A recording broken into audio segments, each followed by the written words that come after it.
don't see anybody holding the Bible reading that I missed. Okay. All right. This morning we had a repeat of that same situation, and I realized I had just overlooked him. So, we're not going to read the Bible tonight. Sorry. Just put them away. Bible's set aside for the night. You don't like that, do you, Jane? I don't blame you. All right. This morning we talked about freedom versus rights and the desire that all people have to be free, meaning to be secure. And we talked about spiritual security, of course, with God and how to have that. So I wanted tonight to address a question that comes up a number of times. A question that says, do people have the right to be wrong? That's the question. It comes up a lot. We talk about it a lot. I've heard it from many standpoints, heard many different answers. So I wanted to make sure we have a time to spend a few moments discussing that idea. So as I'm thinking about it today and working on the concept, I got thinking about the Bill of Rights, and then I thought about law, and then for some reason my mind said, I wonder, are there any really strange laws? Well, I found a list. I'm not going to read all of them. I'm going to leave the paper sitting here if you want to come look at it. But these are laws that are still on the books in certain states. So here are ways that you can be fined or imprisoned in certain states. For instance, in Alabama, it's illegal to pretend to be a religious figure. You can't pretend to be a minister, a nun, a priest, or a rabbi. And you can't play dominoes on a Sunday. You can't hunt, you can't shoot, you can't play cards, or you can't race. And yet they let the Talladega 500 go. Interesting. Okay? That's on the books. That's just fact. All right? Let's see. In California, here's a law. A frog that dies during a frog jumping contest can't be eaten, and you must destroy it as soon as possible.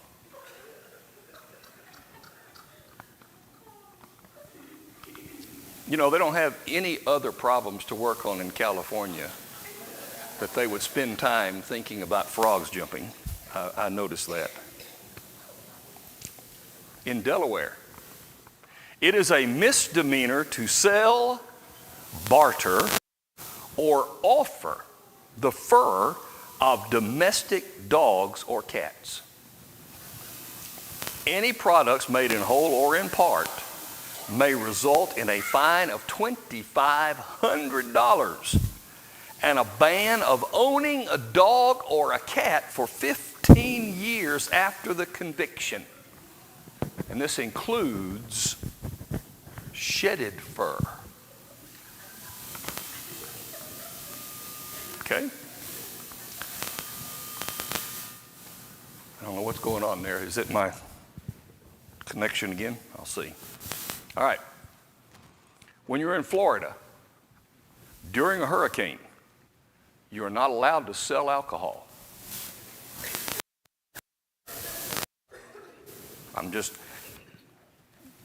The surmise is to keep people from throwing hurricane parties. Okay, sounds good, all right.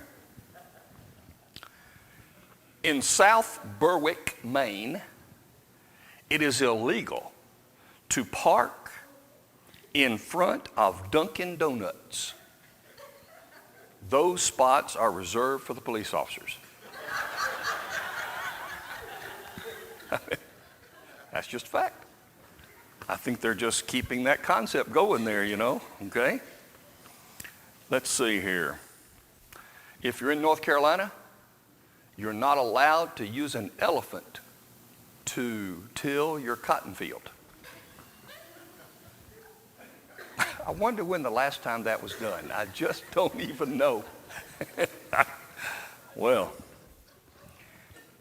I think Randy and Janet are on the way to North Dakota, is it? Or is it South Dakota? I think it's North Dakota.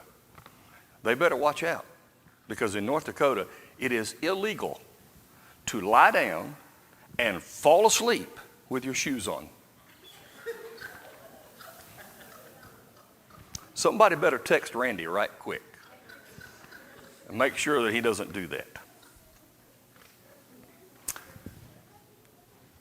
Rhode Island has a law in the books that says it's illegal for you to bite off someone's limb.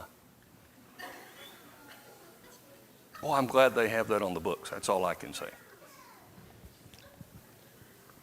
Now, by the way, in the state of Washington, Bigfoot has been declared an endangered species.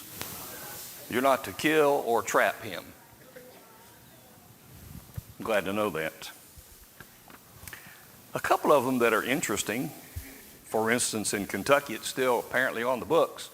David would come as close to knowing as anybody, I suppose, that if you're a public officer, a legislator, or a lawyer, you can't duel. It's still there. Well, I don't know if we need to take it off or not, but it's there. In fact, each person has to take an oath if you run for an office that states you've never fought in a duel with a deadly weapon, and you had to take that oath, David. Interesting. Isn't that fascinating? Now try this. Blasphemy is illegal in Michigan. Isn't that fascinating? Blasphemy. There are a lot of other ones here that one more that you and I would probably appreciate, even though the concept of having the law in Virginia, it is still illegal to be sexually active without being married.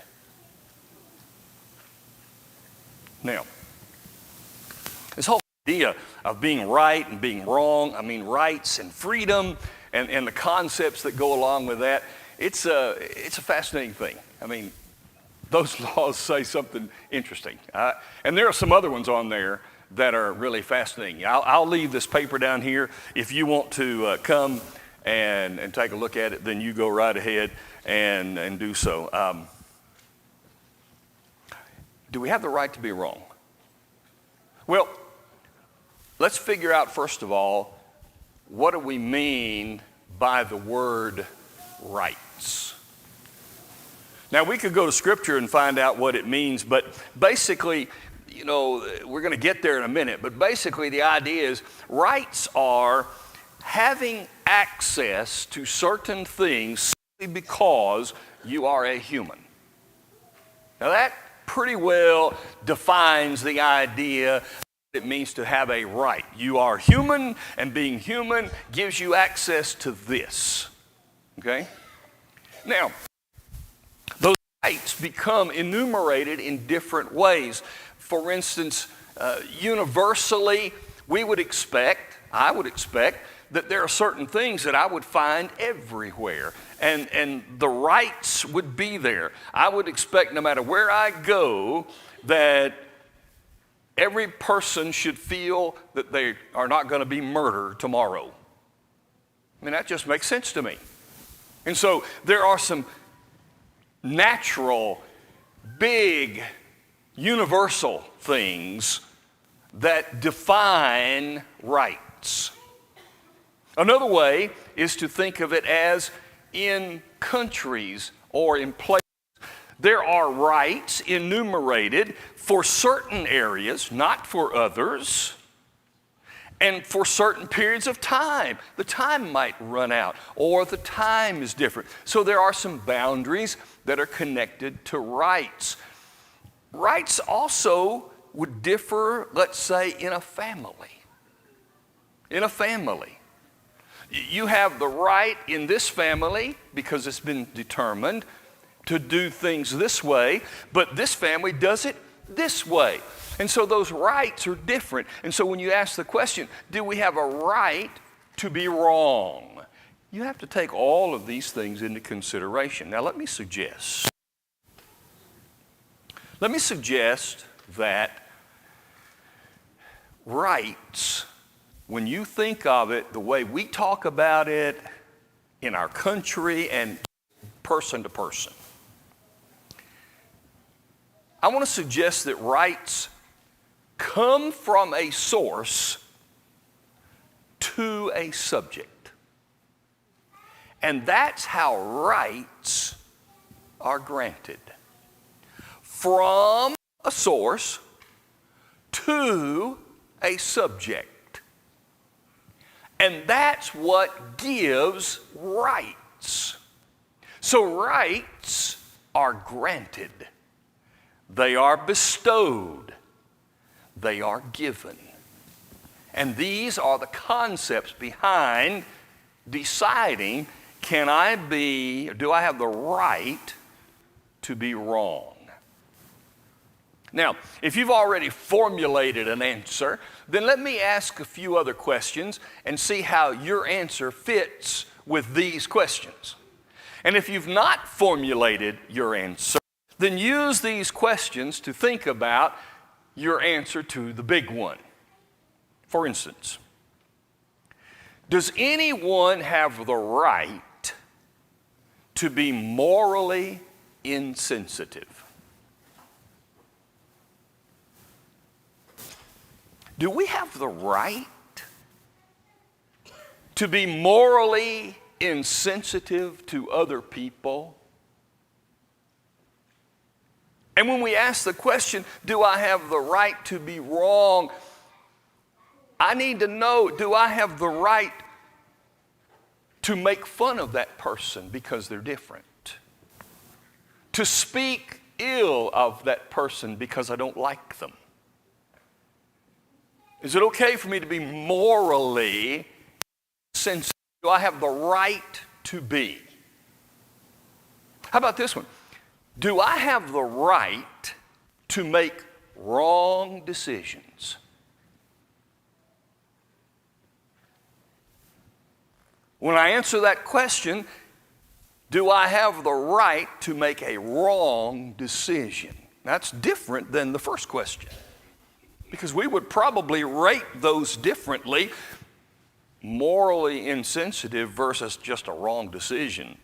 We would probably say, well, now, wait a minute, those are different things, but they all fall in the same category. How about this one? Do I have the right to be illegal? Have I been granted the right to be illegal? So now, when I ask the question and I say, okay, God, I'm trying to figure out, do I have the right to be wrong? Then I must address the question whether I've been granted the right to be illegal. Does our country give me the right to be illegal in any way? I say this a lot because I don't know that I've ever experienced it in the same way like I have here through all of these years, because it comes up often.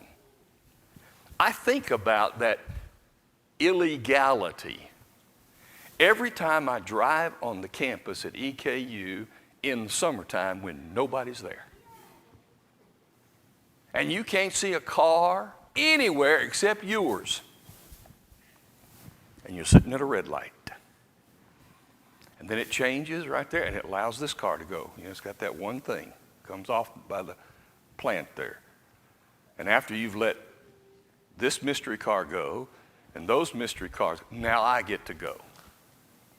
In the middle of nowhere. Do I have the right to be illegal? Just go ahead and go. Interesting. How about this? Do I have the right to be wrong as long as nobody else knows about it? Now stir that one in. Now, admittedly, I intended, when I got to that point, thinking about it, I should have worn my steel-toed boots. Because now I'm stepping on me, but I'm probably stepping on a few people. The idea that says, as long as nobody finds out about it, then I have the right to do it. Or how about this? Do I have the right to be wrong and wait it out until the time changes, or until people decide that it's no longer wrong? Or maybe, do I have the right just to keep on doing it until I decide that it's no longer wrong? Did God give me that right? Well, I think those questions are things that we have to think about to answer this question. Now, there are things. There is a way in which we might answer the question, yes, you have the right to be wrong.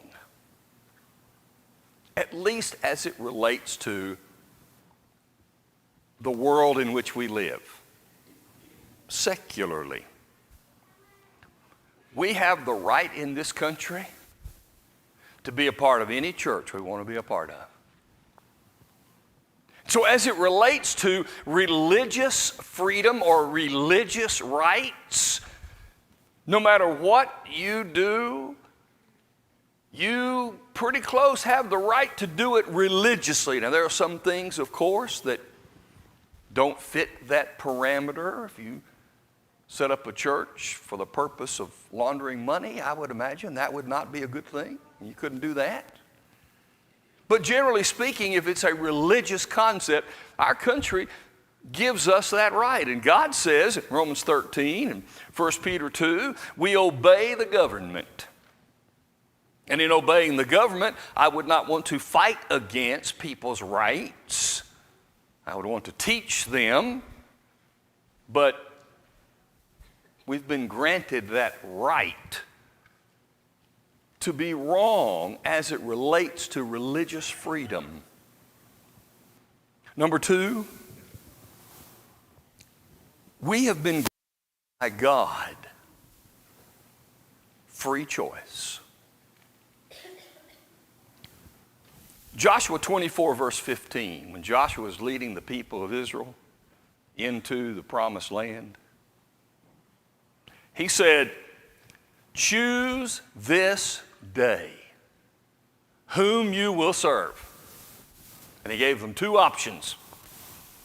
The gods your fathers served, or the gods of the Amorites in whose land you dwell. And then he said, as for me and my house, we're going to serve the Lord. And Joshua said, you have the right to make your own choice.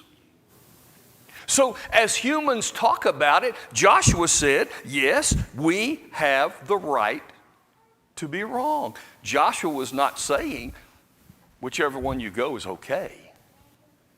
He said you have the right to choose it. Scripture also says that I have the right to my opinion. And you have the right to your opinion, as long as it does not violate clear Bible teaching. And we don't have to spend a lot of time looking at 1 Corinthians chapter 8, Romans 14, where the discussion about foods that the Jewish people, their concepts had, or the foods offered to God, sacrifices, and then sold at the marketplace. Eat it or don't eat it. And Paul never said it's right or wrong in itself. He just said make sure you don't cause somebody to stumble. But I have the right to an opinion, and I can hold that opinion, and you can hold your opinion. But here's the big question. Maybe we should ask it a different way. Instead of asking the question, do I have the right to be wrong? Maybe I should understand that as, do I have the opportunity to be wrong? And nobody will disagree with that. We all have the opportunity to be wrong. But I wonder if, because of the mentality with which we have all been raised as a part of this country, and talking about our rights and the things that we deserve, and don't get in the way of my rights, that we have now changed opportunity, what really is opportunity, and we call it rights. Because I think the answer to the question is pretty clear. My opinion is, we do not have the right to be wrong. We only have the right to be right. Now think about this for just a minute. Why is it that we use the word right? Could we come up with another word? When you say rights, aren't you immediately saying that there are also wrongs? So there are rights and there are wrongs. Why would we use the word rights? Well, I think the word rights comes right out of Scripture. We as people of God, and I'm not talking about members of the Richmond Church of Christ. I'm not talking about Bible-believing, immersed Christians. I'm talking about people. You remember at the beginning, I gave the proposition based on how the word is used, that rights are granted from a source to a subject. We talk about animal rights, for instance. What rights do animals have? The rights that we give them. That's just how it is. There are no, by nature, natural, just rights. That's a human concept. And so when we use the word right, we're talking about being right. Here's what I know from 1 Peter 1, verse 15. As he who called you is holy, so you be holy. For it is written, be holy, for I am holy. God, the source, granted us the right to be holy. Yes, we have the opportunity not to be holy, but we only have the right to be holy. He made us for that purpose. The purpose to do right and to be right, corrupted by sin, says, no, we're not holy. And we had the opportunity not to be. But we don't have the right not to be. One more passage, Romans chapter 1. Starting in verse 16. I think this passage lays it out there. I'm not ashamed of the gospel of Christ, for it is the power of God and salvation to everyone who believes, for the Jew first and also for the Greek. For in it the righteousness of God is revealed from faith to faith. For it is written, the just shall live by faith. Now look at verse 18. For the wrath of God is revealed from heaven against all ungodliness and unrighteousness. It seems to me that God is saying, my wrath is coming on those who are not right. I'm not granting you the right to be wrong. He admits the opportunity to be wrong. But it seems more consistent to me with Scripture. And I'm not talking about the secular use of the word, because obviously the secular use of the word in our country says, yeah, you got the right to be wrong. Sure. You can drive 100 miles an hour on the interstate if you want to, but if you get caught, you're going to pay for it. And that's your right. No. Even in our country, I'm not sure that's the right. It's just an opportunity. I like using Bible words and Bible ways.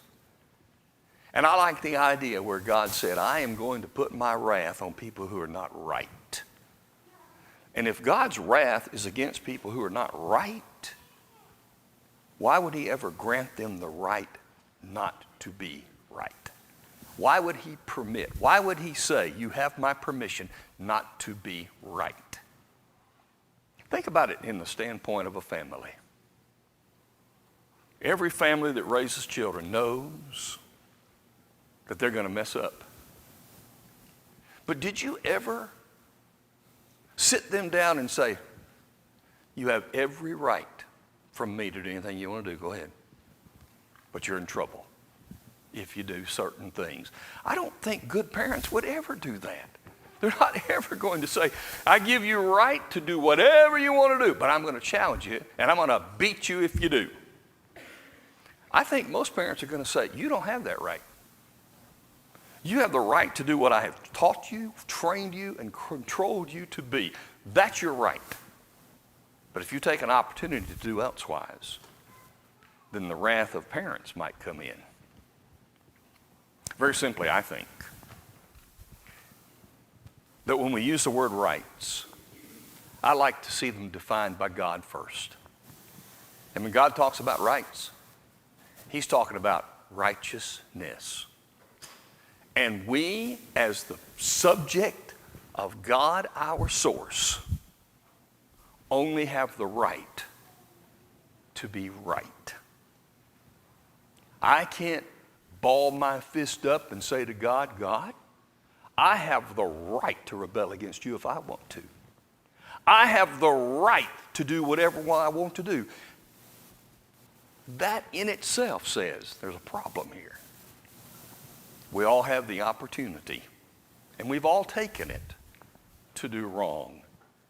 But let us not be deluded into thinking that being wrong is one of those innate rights given to us by God in creation. It seems not to be the truth to me. Now, if you have other thoughts on the matter, love to hear your thoughts, but that's my idea about being the right to be wrong. I know this, when God's wrath in Romans 1 is explained, here's what I think he's saying. Look around. God's wrath in Romans 1 can be defined as God allowing the people he made to destroy themselves. That's what Romans 1's about. And so his wrath is stepping back and allowing them to destroy themselves. That's his wrath working in their decisions and in their lives. And God will let us destroy ourselves too. He doesn't want it. But his wrath can be seen that very same way in societies and in people. But he wants us to be right.